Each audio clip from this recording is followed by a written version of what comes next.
दोस्तों आज हम लोग पढ़ेंगे संस्कृत चैप्टर 1 का वीवीआई क्वेश्चन। पहला है नदियों और विद्वान में किस प्रकार समानताएं हैं। तो आंसर है इसका, जिस प्रकार बहती हुई नदी अपने नाम और रूप को छोड़कर समुद्र में मिल जाता है, ठीक उसी प्रकार विद्वान लोग भी अपने नाम और रूप को छोड़कर दिव्य पुरुष को प्राप्त कर लेता है। 2 नंबर क्वेश्चन है, आत्मा का स्वरूप क्या है, पठित पाठ के आधार पर स्पष्ट करें। कठोपनिषद में, आंसर है कठोपनिषद में आत्मा के स्वरूप का बड़ा ही अपूर्ण विश्लेषण किया गया है। आत्मा मनुष्य के हृदय रूपी गुफा में अवस्थित है। यह अणुओं से भी सूक्ष्म और सूक्ष्म से भी सूक्ष्म, महान से भी महान है। इसका रहस्य समझने वाले सत्य का अन्वेषण करता है। यह श्लोक रहित है। 3 नंबर क्वेश्चन है, विद्वान परमात्मा के पास क्या छोड़ जाते हैं। तो विद्वान परमात्मा के पास अपनी कीर्ति छोड़ जाते हैं। 4 नंबर क्वेश्चन है, सत्य का मुख किस पात्र से ढका हुआ है। आंसर है सत्य का मुख सोने के आवरण से ढका हुआ है। अब क्वेश्चन नंबर 5 पढ़ेंगे हम लोग। उपनिषदों को आध्यात्मिक ग्रंथ क्यों कहा गया जाता है।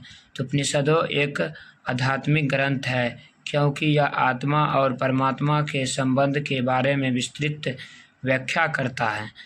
परमात्मा संपूर्ण संसार में शांति स्थापित करते हैं। सभी तपस्याओं का परम लक्ष्य परमात्मा को प्राप्त करना होता है। क्वेश्चन नंबर 6, मंगलम पाठ के आधार पर आत्मा की विशेषता को बताएं। तो मंगलम पाठ में संकलित कठोपनिषद के लिए मंत्र में महर्षि वेदव्यास कहते हैं कि हृदय रूपी गुफा में अणुओं से अणु, महान से भी महान आत्मा विद्वान है। विद्वान शोक रहित होकर उस दिव्य परमात्मा को देखता है। 7 नंबर क्वेश्चन है, महान लोग संसार रूपी सागर को कैसे पार करते हैं। इसका आंसर है श्वेता उपनिषद में ज्ञानी लोग अपने और अज्ञानी लोग में अंतर स्पष्ट करते हुए महर्षि वेदव्यास कहते हैं कि अज्ञान लोग अंधकार स्वरूप और ज्ञानी लोग प्रकाश स्वरूप है।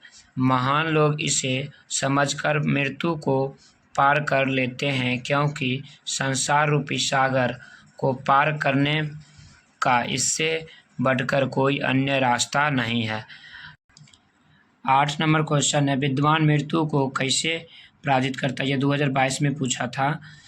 इसका आंसर है विद्वान पुरुष अपनी अधिक अल्प ज्ञात को स्वीकृत कर दूसरे को ज्ञानी मानते हैं तथा इसी विचार को धारा कर मृत्यु को वश में कर लेते हैं क्योंकि मृत्यु को पार करने का दूसरा कोई मार्ग नहीं है।